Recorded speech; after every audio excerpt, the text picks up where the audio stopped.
Assalamualaikum warahmatullahi wabarakatuh. Salam sejahtera bagi kita semua. Sobat-sobat sejarah, bertemu lagi dengan Yetstun Channel. Terima kasih yang telah like, comment, share, dan subscribe-nya. Sobat-sobat sejarah, kita akan lanjutkan pada tema berikut ini, yaitu jejak-jejak Islam di bumi Nusantara. Sobat-sobat sejarah, kita ketahui bahwa Indonesia adalah salah satu negara yang mayoritas penduduknya beragama Islam. Nah, pertanyaannya, dari mana Islam datang ke Nusantara ini? Kita akan kupas tuntas di pembahasan berikut ini.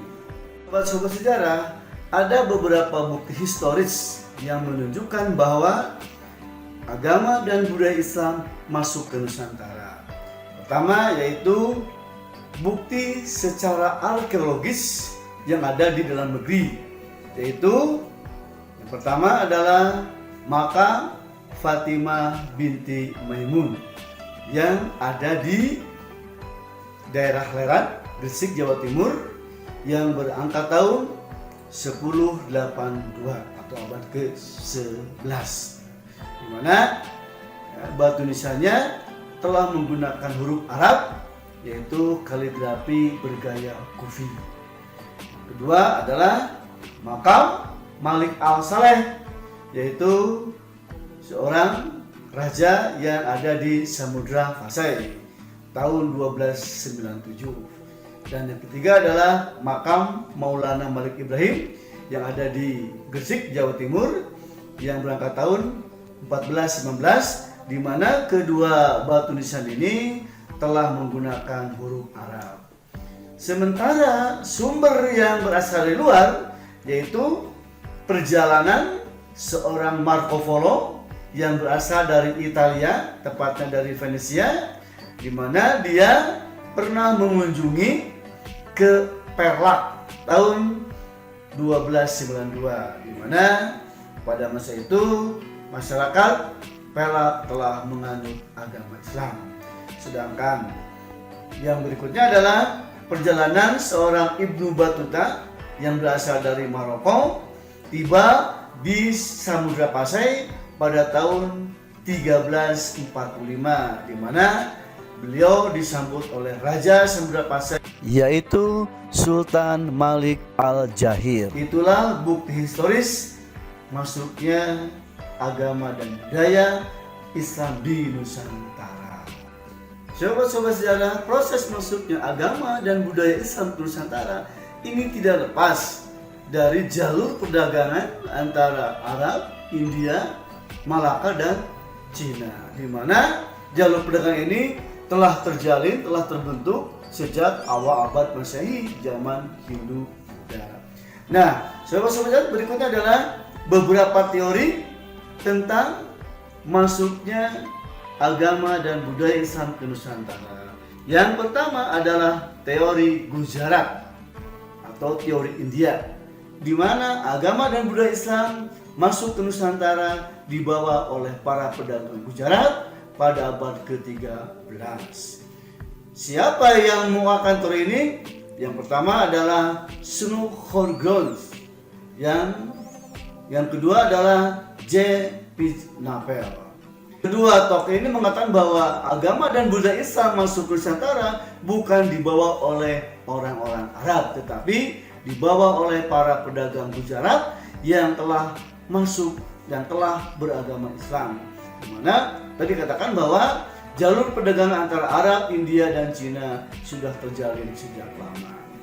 Bukti-bukti historis tentang pendapat ini yaitu yang pertama adalah makam Malik Al-Saleh, yaitu raja dari kerajaan Islam Samudra Pasai yang berangka tahun 1297. Yang kedua adalah makam Maulana Malik Ibrahim di Gresik 1419 Masehi, di mana kedua makam ini batu nisannya sama dengan batu nisan yang ada di Gujarat. Kemungkinan batu nisan ini dibawa dari Gujarat di India.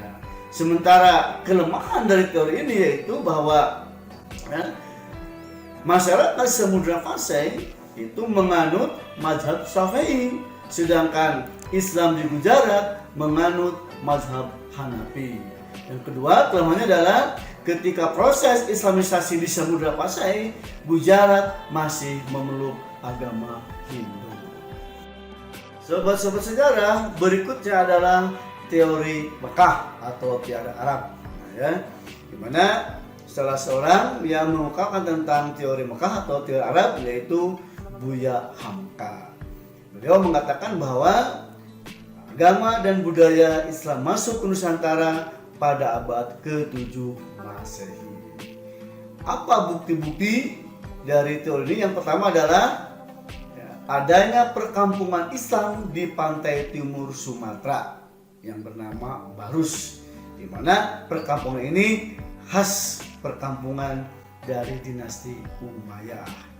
Yang kedua yaitu bahwa masyarakat Samudra Pasai menggunakan mazhab Syafi'i, di mana mazhab Syafi'i ini adalah mazhab yang digunakan di sebagian besar masyarakat Arab dan masyarakat Mesir. Yang ketiga adalah gelar Al-Malik. Ini gelar yang digunakan oleh raja-raja di Samudra Pasai yang sama dengan gelar di Mesir. Ada kelemahan dari teori ini yaitu kurang fakta dan bukti yang menjelaskan peran bangsa Arab dalam proses penyebaran Islam di Nusantara. Sobat-sobat sejarah, berikutnya adalah teori Mekah atau tiara Arab. Di mana salah seorang yang mengungkapkan tentang teori Mekah atau teori Arab yaitu Buya Hamka. Beliau mengatakan bahwa agama dan budaya Islam masuk ke Nusantara pada abad ke-7 Masehi. Apa bukti-bukti dari teori ini? Yang pertama adalah adanya perkampungan Islam di pantai timur Sumatera yang bernama Barus, di mana perkampungan ini khas perkampungan dari dinasti Umayyah. Yang kedua yaitu bahwa masyarakat Samudra Pasai menggunakan mazhab Syafi'i, di mana mazhab Syafi'i ini adalah mazhab yang digunakan di sebagian besar masyarakat Arab dan masyarakat Mesir. Yang ketiga adalah gelar Al-Malik. Ini gelar yang digunakan oleh raja-raja di Samudra Pasai yang sama dengan gelar di Mesir. Ada kelemahan dari teori ini yaitu kurang fakta dan bukti yang menjelaskan peran bangsa Arab dalam proses penyebaran Islam di Nusantara. Sobat-sobat sejarah, berikutnya adalah teori Cina. Ini dikemukakan diantaranya oleh Slamet Mulyana. Dikatakan bahwa agama dan budaya Islam masuk ke Nusantara berasal dari Cina. Tentu saja ini tidak lepas dari hubungan perdagangan antara India, Nusantara dan Cina. Bahkan pada zaman kerajaan Majapahit terjalin hubungan yang erat dengan dinasti Ming di Cina. Ada bukti-bukti tentang teori ini yaitu diantaranya migrasi atau perpindahan masyarakat Muslim di Cina yaitu di daerah Kanton ke Palembang pada abad ke-9 Masehi. Yang berikutnya adalah banyak masjid-masjid tua di Nusantara yang berarsitektur Cina. Ada ornamen-ornamen Cina di sana. Yang ketiga yaitu Raja Demak, Raden Patah itu berasal dari Cina. Bahkan gelar-gelar raja-raja Demak itu menggunakan tulisan Cina. Sobat-sobat sejarah, berikutnya adalah teori maritim. Ini sama dengan teori Cina, merupakan teori-teori baru tentang masuknya budaya, tentang masuknya agama dan Islam Nusantara. Teori maritim ini dikemukakan oleh N.A. Balogh, di mana proses masuknya agama dan budaya Islam ke Nusantara tidak lepas dari kemampuan umat Islam dalam menjelajahi samudra yang luas. Tidak dijelaskan dari mana asal Islam yang berkembang di Indonesia ini. Tetapi agama dan budaya Islam masuk ke Nusantara berlangsung pada abad ke. Sobat-sobat sejarah, agama dan budaya Islam datang ke Indonesia, ya, ketika itu di Indonesia sudah berkembang agama dan budaya Hindu-Buddha. Akan tetapi masuknya agama dan budaya Islam di Nusantara, ternyata masyarakat dengan cepat menerima ajaran baru tersebut, bahkan berkembang dengan pesat di Indonesia. Mengapa hal ini bisa terjadi? Salah satunya yaitu bahwa proses Islamisasi berlangsung secara damai atau dengan istilah penetration Pacific. Faktor-faktor lain yang menyebabkan agama dan budaya Islam berkembang cepat di Nusantara, diantaranya ya, ajaran Islam tidak mengenal sistem kasta seperti halnya dalam agama Hindu. Kemudian syarat masuknya agama Islam juga sangat mudah. Kemudian dalam proses penyebarannya ya, disesuaikan dengan budaya setempat.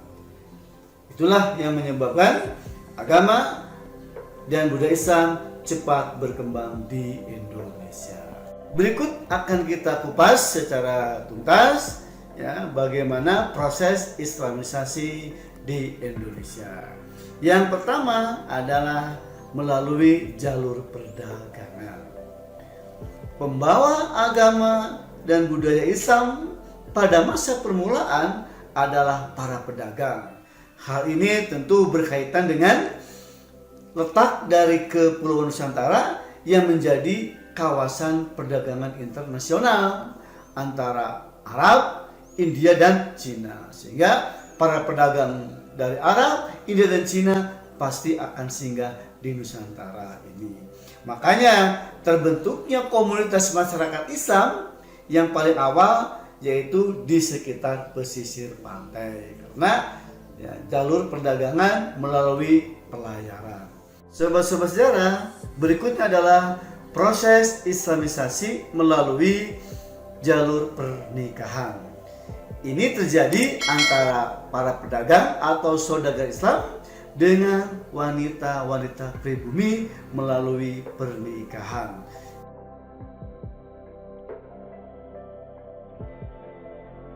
Nanti terbentuklah keluarga kecil, kemudian berkembang, meluas menjadi keluarga besar.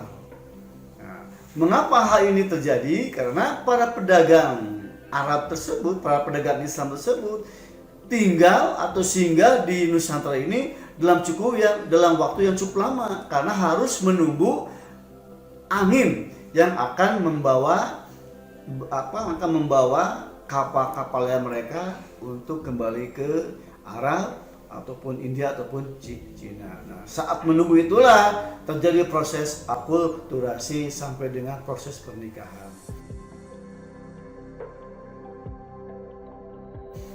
Proses Islamisasi melalui pernikahan sangat penting dalam mempercepat berkembangnya agama dan budaya Islam di Nusantara. Apalagi jika terjadi pernikahan antara saudagar Muslim dengan anak bangsawan atau anak raja. Contoh misalnya pernikahan Raja Majapahit yaitu Raja Brawijaya dengan Putri Campak yang nanti melahirkan Raden Fatah yang merupakan pendiri dan raja pertama kerajaan Islam Demak. Sejarah berikutnya adalah proses Islamisasi melalui jalur pendidikan, yaitu melalui pondok pesantren. Nah, ya, proses Islamisasi melalui pondok pesantren inilah ya, perkembangan Islam berkembang sangat cepat di Nusantara. Mengapa hal ini bisa terjadi? Karena ya, di pondok pesantren inilah terbentuknya kader-kader muda Islam ya, yang nantinya menyebarkan ya, Islam di berbagai daerah masing-masing. Karena dalam satu pesantren ya, yang mondok di sana itu dari berbagai wilayah di Nusantara. Setelah mereka selesai menamatkan pendidikannya, mereka kembali ke daerah masing-masing dan mendirikan pondok-pondok pesantren. Di sana datang lagi ya, yang mondok dari berbagai daerah. Terus selanjutnya begitu, sehingga dengan kata lain bahwa melalui pondok pesantren inilah Islam berkembang dengan pesat di Nusantara. Sobat-sobat sejarah, berikutnya adalah proses Islamisasi melalui dakwah yang dilakukan oleh para wali yang kita kenal dengan Wali Songo atau 9 wali ya. Nah, proses Islamisasi di Nusantara tidak lepas dari peran para wali atau Wali Songo yang menyebarkan Islam di Pulau Jawa. Nah, kita akan kupas. Berikut adalah Wali Songo yang berperan dalam menyebarkan Islam Nusantara. Yang pertama adalah Maulana Malik Ibrahim yang dikenal dengan nama Sunan Gresik ya. Beliau dikenal juga dengan sebutan Syekh Maghribi. Ini merupakan keturunan Arab ya. Beliau wafat pada tahun 1411, dimakamkan di Gresik. Nah, ini yang menjadi salah satu sumber atau bukti sejarah masuknya Islam ke Nusantara, yang teori Gujarat, karena batu nisan dari Maulana Malik Ibrahim sama dengan makam-makam Islam yang ada di Gujarat. Yang kedua adalah Raden Rahmat yang dikenal dengan Sunan Ampel. Nah, beliau menyebarkan Islam di daerah Ampel di Jawa Timur. Yang ketiga adalah Syarifuddin yang dikenal dengan nama Sunan Derajat. Ini beliau adalah putra Sunan Ampel yang menyebarkan di Jawa Timur. Nah, Sunan Derajat ini salah satu wali yang juga menciptakan gending pangkur. Yang keempat adalah Maulana Makdum Ibrahim yang dikenal dengan Sunan Bonang. Nah, beliau ya putra dari Sunan Ampel juga ya. Yang terkenal beliau adalah yang menciptakan lagu terkenal yang pernah dinyanyikan, yang sempat hit, yang dinyanyikan oleh penyanyi Opik ya, penyanyi religi di Indonesia dengan judul Tombo Ati ya. Bahkan beliau juga menambahkan alat musik pada zaman Hindu Buddha dengan memasukkan rebab dan bonang. Berikutnya adalah Raden Paku atau yang dikenal dengan nama Sunan Giri ya. Beliau menyebarkan agama Islam selain di daerah Giri di Belambangan, juga beliau menyebarkan sampai ke daerah Maluku ya. Berikutnya adalah Ja'far Shodiq ya, yang dikenal dengan nama Sultan Kudus ya, menyebarkan agama Islam di Jawa Tengah ya, di daerah Kudus. Jadi Kudus ini dari bahasa Arab yaitu Quds yang berarti suci. Di mana beliau ini ya memanfaatkan, menyesuaikan dengan simbol-simbol ajaran Hindu. Nah, kita lihat misalnya contoh Masjid Agung Kudus ya, di mana dikenal dengan Masjid Menara Kudus, di mana gerbangnya dan juga meneranya itu bangunan yang merupakan khas agama Hindu. Berikutnya adalah Raden Mas Syahid, nah, yang terkenal dengan nama Sunan Kalijaga. Ini salah seorang dari 9 wali yang sangat terkenal ya. Beliau menyebarkan Islam dengan memanfaatkan seni budaya yaitu seni wayang, di mana dalam cerita-cerita wayang itu dimasukkanlah unsur-unsur Islam sehingga masyarakat dengan mudah untuk menerima ajaran Islam tersebut. Berikutnya adalah ya, Raden Prawata atau Umar Said yang kita kenal dengan nama Sunan Muria. Beliau adalah anak dari Sunan Kalijaga dan beliau menyebarkan Islam di daerah Gunung Muria, makanya dikenal dengan nama Sunan Muria. Yang terakhir, salah seorang wali yang terkenal juga yaitu Syarif Hidayatullah yang dikenal dengan nama Sunan Gunung Jati. Beliau adalah penyebar Islam di Jawa Barat, tepatnya di daerah Cirebon ya. Beliau meninggal dimakamkan di daerah Gunung Jati. Sobat-sobat, itulah ya peranan para wali yang sangat penting dalam menyebarkan ajaran Islam di Nusantara. Sobat-sobat sejarah, berikutnya adalah proses Islamisasi melalui jalur tasawuf. Tasawuf merupakan ajaran ketuhanan yang berfokus pada pembersihan diri atau pensucian diri. para ahli tasawuf ini juga memiliki ilmu penyembuhan dan pengetahuan soal magis. Nah, sehingga ya, mempunyai kesamaan dengan kepercayaan mereka sebelumnya, yaitu agama Hindu dan Buddha. Nah, dengan ajaran tasawuf, ya, masyarakat dengan mudah ya, bisa menerima dan mengerti ajaran Islam di masyarakat. Sobat sejarah, berikutnya adalah proses Islamisasi melalui seni budaya. Di mana sudah disebutkan sebelumnya bahwa beberapa orang wali, ya, diantaranya Sunan Kalijaga, Sunan Bonang, itu dalam mengajarkan, menyebarkan ajaran Islamnya menggunakan media seni budaya. Nah, dengan melalui pendekatan seni budaya, masyarakat ya di sekitarnya dengan mudah menerima ajaran Islam tersebut. Sobat-sobat sejarah, berikutnya adalah proses Islamisasi melalui saluran politik. Pengaruh kekuasaan sangat besar dalam proses Islamisasi di Indonesia.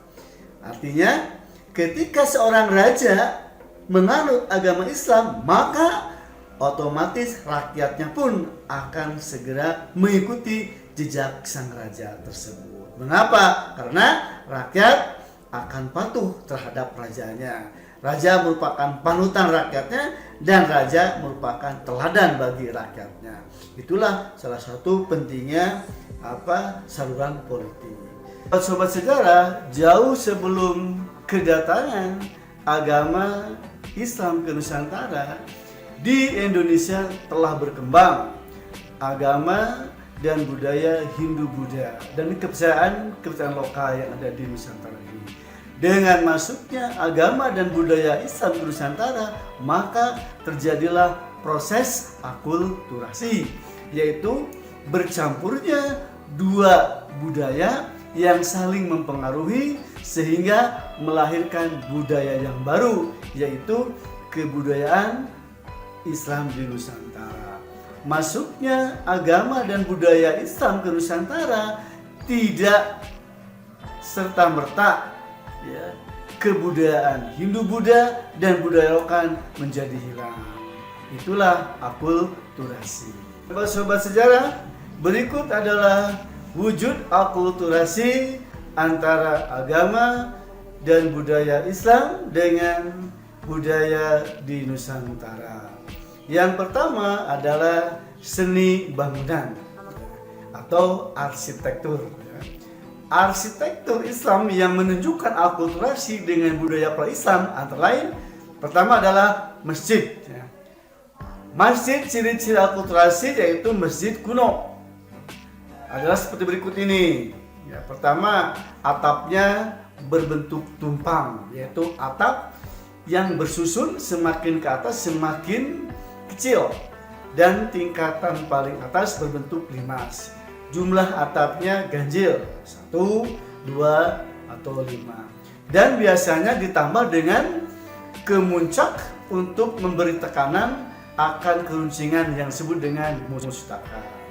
Yang kedua, masjid kuno ini tidak dilengkapi menara seperti lazimnya bangunan masjid yang ada di luar Indonesia atau yang ada sekarang, tetapi dilengkapi dengan kentongan. Selain kentongan, ada juga beduk, yaitu untuk menyerukan adzan atau panggilan sholat. Beduk dan kentongan merupakan budaya asli Indonesia. 3. Letak masjid biasanya dekat dengan istana, yaitu sebelah barat alun-alun, atau bahkan didirikan di tempat-tempat keramat, yaitu di atas bukit atau dekat makam. Contoh masjid kuno adalah Masjid Demak dan Masjid Kudus. Kita lihat Masjid Agung Demak. Wujud akulturasi di Masjid Agung Demak terlihat dari atap berundak 3 yang bermakna gambaran akidah Islam, yaitu iman, Islam, dan ihsan. Kemudian pintu masjid berjumlah 5, ini sebagai lambang dari rukun Islam, sementara jendela berjumlah 6 melambangkan rukun iman. Berikutnya adalah contoh masjid akulturasi, yaitu Masjid Agung Kudus, atau yang terkenal dengan Masjid Menara Kudus. Ini memiliki menara yang terbuat dari batu bata merah. Ini menyerupai candi seperti yang ada di Bali. Berikutnya adalah arsitektur atau seni bangunan, yaitu makam. Ciri akulturasi makam adalah seperti berikut ini. Makam kuno dibangun di atas bukit, ya, di tempat-tempat yang keramat.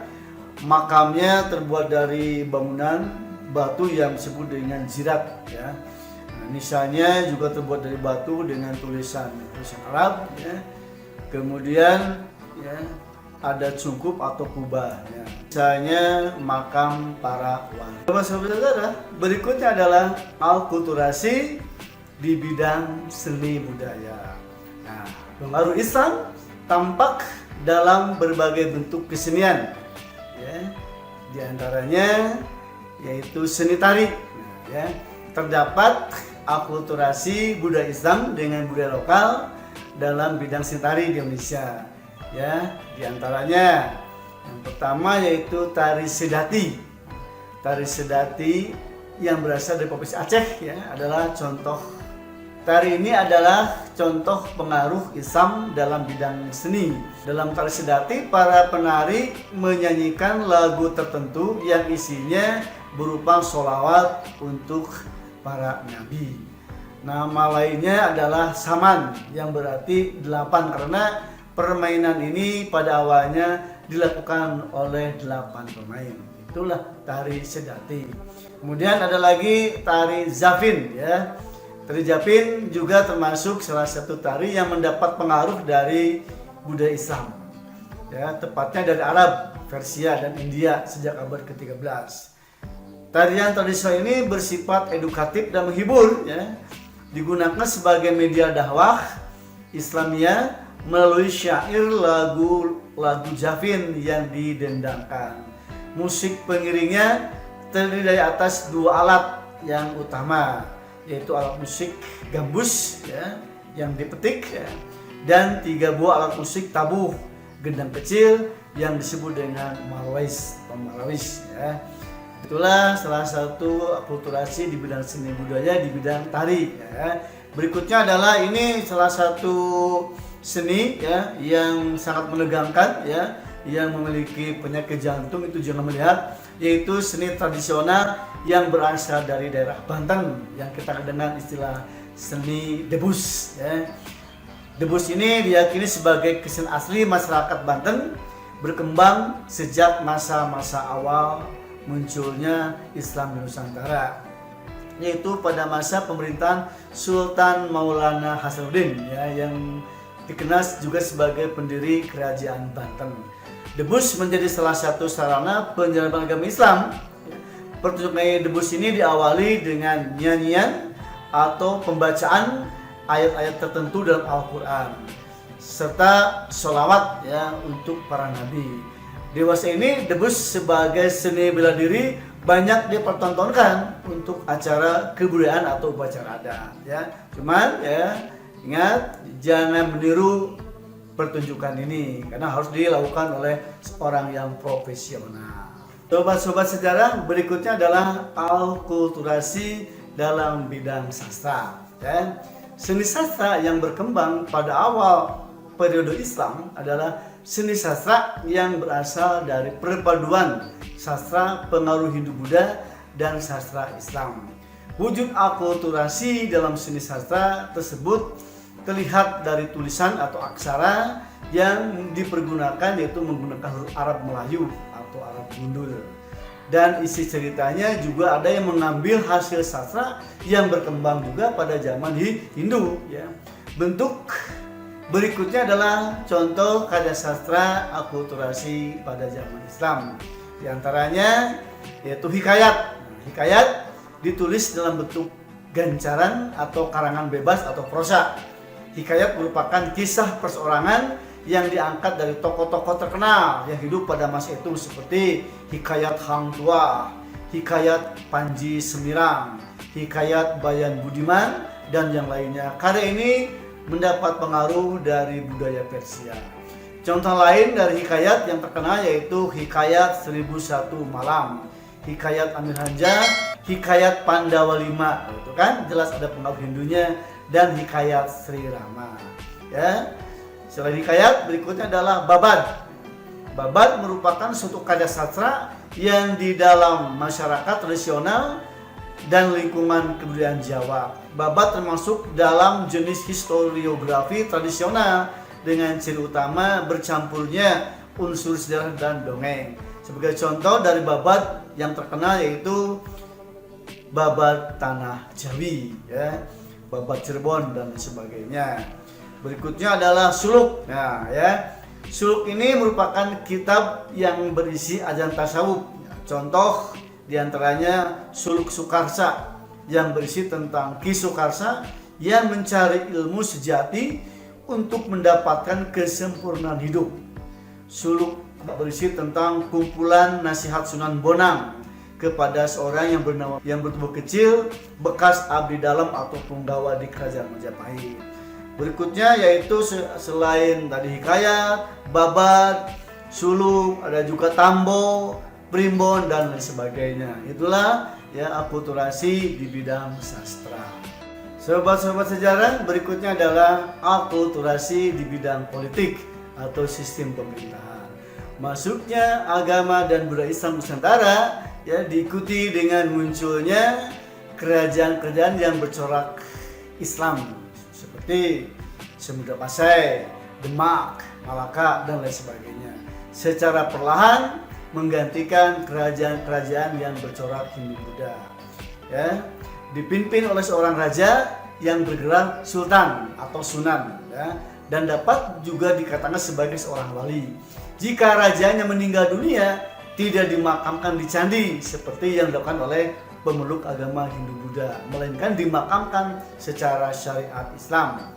Sistem politik dan pemerintahan masa pengaruh Islam Nusantara memberikan corak baru, ya, bahwa raja tidak dianggap sebagai titisan dewa, ya, yang kita kenal dengan istilah konsep dewa raja, dan tidak dipandang sebagai manusia yang paling suci sebagaimana terjadi pada raja-raja Hindu-Buddha.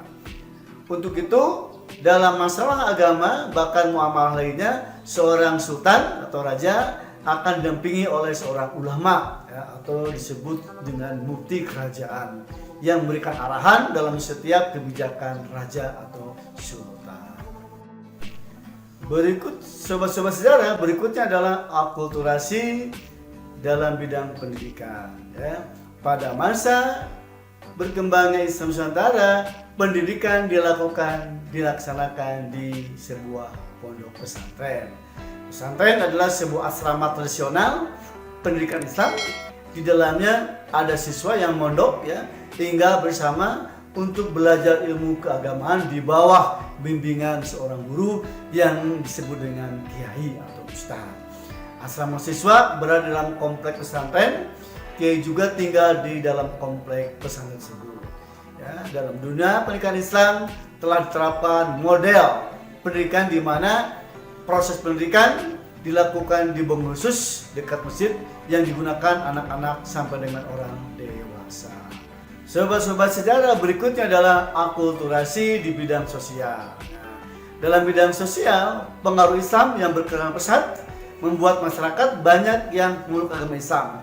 Hal ini menyebabkan aturan kasta yang sudah lama berlaku di masyarakat mulai pudar, dan penggunaan nama yang akan diberikan kepada anak yang baru lahir juga sudah mulai memakai nama-nama Arab, nah, seperti misalnya Umar, Ali, Abdullah dan sebagainya.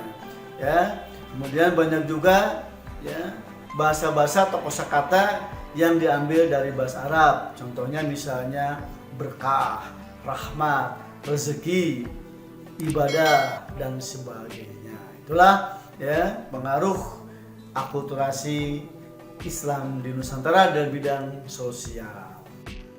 Sobat-sobat sejarah, akulturasi dalam bidang sistem kalender yaitu bahwa sebelum budaya Islam masuk ke Nusantara, masyarakat Indonesia sudah mengenal kalender, yaitu kalender Saka atau kalender Hindu yang dimulai tahun 78 Masehi. Dalam kalender Saka ini ditemukan nama-nama pasaran hari seperti Legi, Pahing, Pon, Wage, dan Kliwon. Pada kalender Jawa, Sultan Agung melakukan perubahan pada nama-nama bulan seperti Muharram diganti dengan Syuro, Ramadan diganti dengan Fasya. Sedangkan nama-nama hari tetap menggunakan hari-hari sesuai dengan bahasa Arab. Dan hari pasaran pada kalender Saka juga dipergunakan. Kalender Sultan Agung tersebut dimulai tanggal 1 Syuro 1555 Jawa, atau tepatnya 1 Muharram 1053 Hijriah yang bertepatan dengan tanggal 8 Agustus 1633 Masehi. Sobat-sobat sejarah, berikutnya adalah akulturasi di bidang tradisi dan upacara. Terdapat tradisi dan upacara yang merupakan perpaduan antara unsur-unsur lokal, ya, Hindu, Buddha, dan Islam yang mengalami proses sinkretisasi. Ya. Yang pertama kita lihat misalnya tradisi ziarah. Tradisi ziarah adalah kebiasaan masyarakat Islam untuk mengunjungi tempat-tempat keramat berupa makam raja atau wali atau orang-orang penting, ya, pada hari-hari tertentu yang dimakamkan di halaman masjid. Ritual tersebut serupa dengan ritual yang dilakukan pada bangunan candi yang dianggap keramat. Demikian pula dengan makam raja-raja atau sultan, oleh masyarakat dianggap sebagai orang keramat yang memiliki kekuatan magis. Dengan demikian, adanya kebiasaan sebagian masyarakat Islam pada waktu-waktu tertentu berziarah ke makam raja-raja atau orang yang dianggap sakti, ya, dianggap keramat, ya, dan masjid yang dianggap keramat sesuai kebiasaan masyarakat pada zaman Hindu Buddha, mengunjungi candi untuk memuja raja yang telah meninggal. Praktek tersebut membuktikan bahwa kepercayaan masyarakat yang berkembang pada masa-masa Islam masih berhubungan dengan kepercayaan masyarakat pada masa Hindu, Buddha, dan budaya lokal. Berikutnya adalah upacara. Nah, ada beberapa upacara agama sebagai wujud akulturasi dengan agama atau budaya Islam yang sampai saat ini masih kita bisa saksikan dan dilaksanakan. Upacara gerebek maulid di beberapa daerah biasanya disertai dengan membersihkan benda-benda keramat seperti keris, tombak, ataupun benda lainnya. Perayaan gerebek besar atau gerebek maulud dilakukan di Demak, Surakarta, Yogyakarta, Cirebon, dan lain sebagainya. Sobat-sobat sejarah, berikutnya adalah akulturasi yang lainnya, diantaranya adalah seni kaligrafi. Ini menarik, ya, dimana dalam seni rupa Islam, ya, tulisan Arab seringkali dibuat kaligrafi, ya. Biasanya isinya disandarkan dari ayat suci Al-Quran, kemudian dibuat menggunakan ada gambar-gambar seperti misalnya binatang, ya, dibuat dengan menggunakan tulisan Arab. Yang lainnya adalah di bidang seni musik. Nah, ini juga menarik, yaitu ada seni musik yang jelas merupakan pengaruh dari agama dan budaya Islam, misalnya rebana, marawis, ya, qasidah, dan lain sebagainya. Sobat-sobat sejarah, demikianlah, ya, proses Islamisasi di Nusantara, ya, yang berkembang dengan pesat karena melalui cara atau berlangsung dengan damai. Mudah-mudahan ada manfaatnya bagi kita semua. Ya, wassalamualaikum warahmatullahi wabarakatuh.